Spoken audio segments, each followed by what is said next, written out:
आप सभी का स्वागत है। लखनऊ में आयोजित IBM AI government tech innovation centre का उद्घाटन समारोह है, जिसमें सीएम योगी आदित्यनाथ क्या कुछ कह रहे हैं, सुनिए। डिजिटल इंडिया की सफलता आज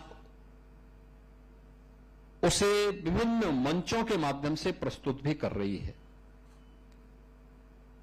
अभी आपने देखा होगा कि जो ग्लोबल AI समिट का आयोजन देश की राजधानी दिल्ली में आज संपन्न हुआ था।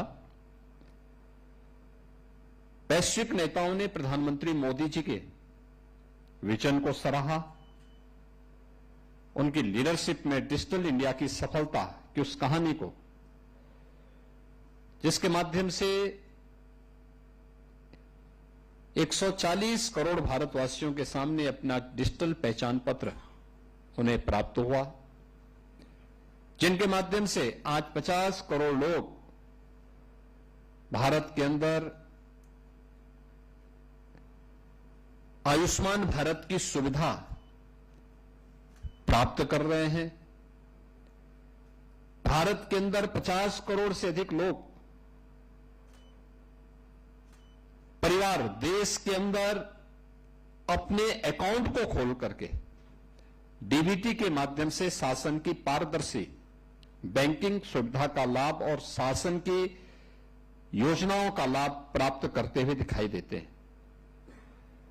यानी ये सभी प्रकार की सफलताएं कल ही प्रधानमंत्री मोदी जी के मार्गदर्शन में हम लोगों ने गौतम बुद्ध नगर जनपद में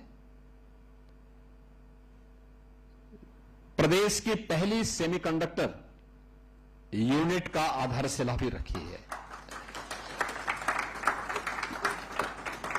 मुझे गत वर्ष IIT कानपुर में जाने का अवसर प्राप्त हुआ था और IIT कानपुर में जाकर के डीप टेक पर आधारित उस कॉन्फ्रेंस में मुझे भाग लेने का अवसर प्राप्त हुआ था।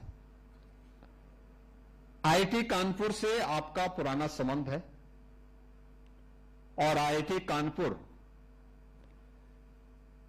आप जैसे अपने पुरातन छात्रों पर गौरव की अनुभूति भी करता है। और इसीलिए जब IIT कानपुर के डायरेक्टर से हमारी बात हुई, क्योंकि हम लोग मेडटेक पर मिलकर के काम कर रहे हैं, अभी हम लोगों ने उत्तर प्रदेश सरकार के हाल ही में हुए पास हुए बजट के माध्यम से हम लोगों ने रोबोटिक के लिए भी सेंटर ऑफ एक्सीलेंस के लिए धनराशि की व्यवस्था अपने स्वयं के उत्तर प्रदेश सरकार के बजट में रखा है।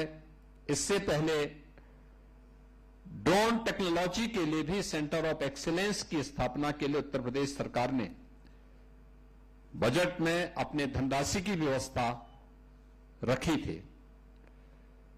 हर एक सेक्टर में हम जो कार्य कर रहे हैं, आज वह उत्तर प्रदेश के अंदर हम सबको देखने को मिल रहा है।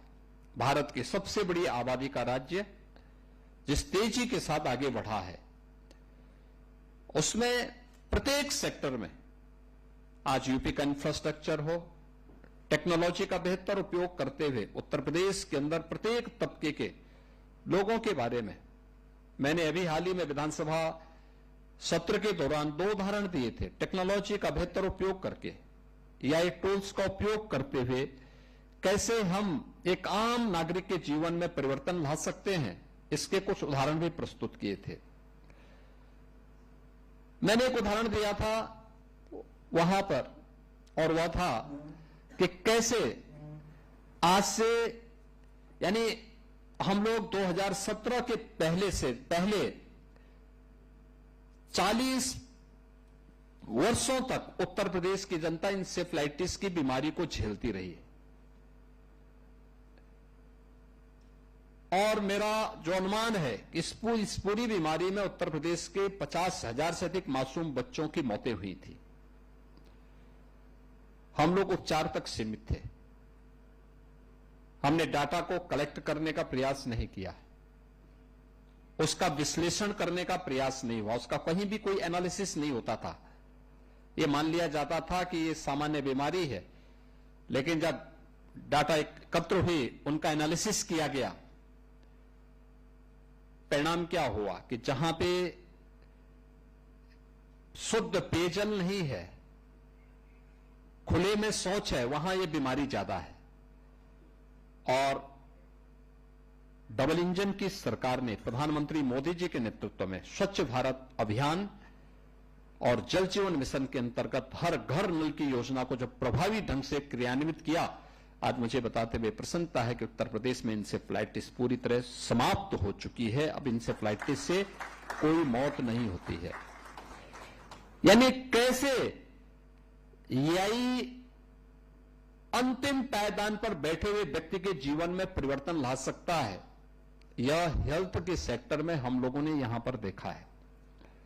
दूसरा उदाहरण एजुकेशन में ड्रॉप आउट रेट के बारे में था। हम लोग अक्सर इस बात को मानते थे, लोग बोलते थे कि स्कूल दूर होने के कारण बेटी स्कूल नहीं जा पाती। परिणाम क्या था? हर गांव में स्कूल खोल दिए गए। गांव में स्कूल हो गया, तब भी स्कूल कोई भेजने को तैयार नहीं। हमें मेहनत करनी पड़ती है, मशक्कत करनी पड़ती है। हम उस ड्रॉप आउट रेट को कम करने की बजाय उसको बढ़ाने की ओर गए, क्योंकि पहले न्याय पंचायत स्तर पर स्कूल होता था तो भवन भी होता था, फैकल्टी भी होती थी, फर्नीचर भी होता था, अन्य सुविधाएं भी हो जाती थी। हम गांव-गांव में हो गए, न स्कूल में के पास पर्याप्त भवन है, न पर्याप्त शिक्षक हैं, और न पर्याप्त मात्रा में उनके पास फर्नीचर है, और न अन्य बुनियादी सुविधाएं। इधर किसी का ध्यान नहीं गया, केवल एक औपचारिकता थी, स्कूल खोल दो, यानी एक बोर्ड स्कूल का लग जाए, चाहे वो एक ही रूम है लेकिन स्कूल बन गया, यह मान लिया जाता था। लेकिन जब डाटा कलेक्ट किए गए और एआई टूल के माध्यम से उसका विश्लेषण किया गया, क्या आया कि ड्रॉप आउट रेट का कारण है बेटियों के लिए टॉयलेट का अभाव। और इस अभियान को प्रधानमंत्री मोदी जी ने जब इसका प्रभावी ढंग से क्रियान्वयन करने के लिए किया, हम लोगों ने हर स्कूल में बालक और बालिकाओं के लिए अलग अलग टॉयलेट और पेयजल की व्यवस्था कराई। आप देखते होंगे बेसिक शिक्षा परिषद में ड्रॉप आउट रेट 0 पर पहुंचने में हमें 0 तक पहुंचाने में हमें सफलता प्राप्त हुई है। अब वह 0 तक पहुंचा है। यानी यह दिखाता है कि हम टेक्नोलॉजी का उपयोग बेहतर तरीके से आगे कर सकते हैं और उससे अंतिम समाज के अंतिम पायदान पर बैठे हुए व्यक्ति के जीवन में परिवर्तन उसके माध्यम से लाया जा सकता है। और आज इसी दृश्य में डॉक्टर अरविंद कृष्णा जी के का ध्यान इस ओर आकर्षित जरूर करूंगा। एक हमारी सरकार ने तय किया है लखनऊ को एआई सिटी के रूप में डेवलप करने के लिए, और उस एआई सिटी को डेवलप करने की दिशा में कैसे हम आगे बढ़ सकते हैं, यह आईबीएम इसमें हमारे साथ सहयोग करेगी तो हमें इसको तेजी के साथ क्रियान्वित करने में मदद मिलेगी। दूसरा, क्वांटम कंप्यूटिंग के लिए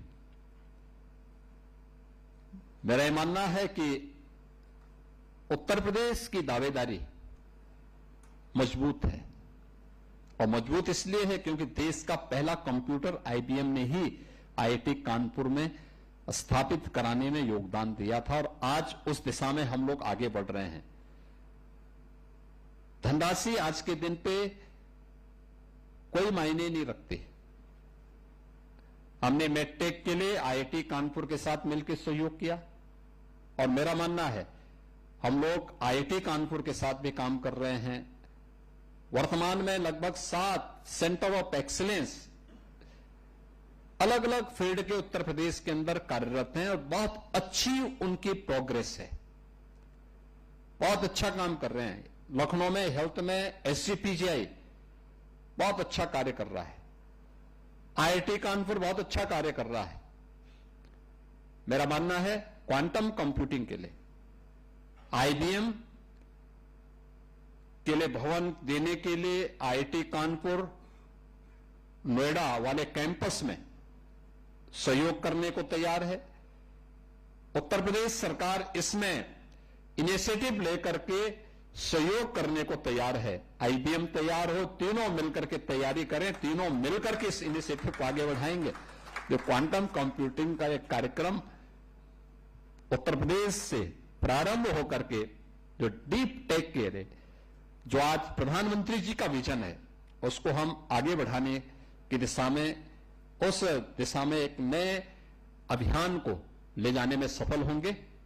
मैं एक बार फिर से आईबीएम के chairman and CEO doctor Arvind Krishna ji का हृदय से धन्यवाद देता हूं कि वो विशेष रूप से उन्होंने ग्लोबल एआई समिट में भाग लेने के बाद या उस कार्यक्रम में उसके साथ ही इस आज विशेष रूप से लखनऊ में आए हैं और लखनऊ को उन्होंने जो आईबीएम इंडिया की टीम ने यहां पर हमारे सामने पहले इस बात को आश्वस्त किया था कि हम इस कार्यक्रम को आगे बढ़ाएंगे। अभी उनके 200 इंजीनियर हैं और इसकी क्षमता को वह 2000 तक पहुंचाने का आश्वासन दिए हैं। उत्तर प्रदेश सरकार इस दिशा में अपना पूरा सहयोग उनके साथ सदैव करेगी और मैं एक बार फिर से आप सबका हृदय से धन्यवाद देता हूं कि उत्तर प्रदेश को डीप टेक के क्षेत्र में अग्रणी राज्यों में स्थापित करने की दिशा में जो प्रयास चल रहे हैं उस प्रयास में आपका सहयोग हमारे लिए महत्वपूर्ण होगा। मैं आप सबका हृदय से धन्यवाद करता हूं। बहुत बहुत धन्यवाद।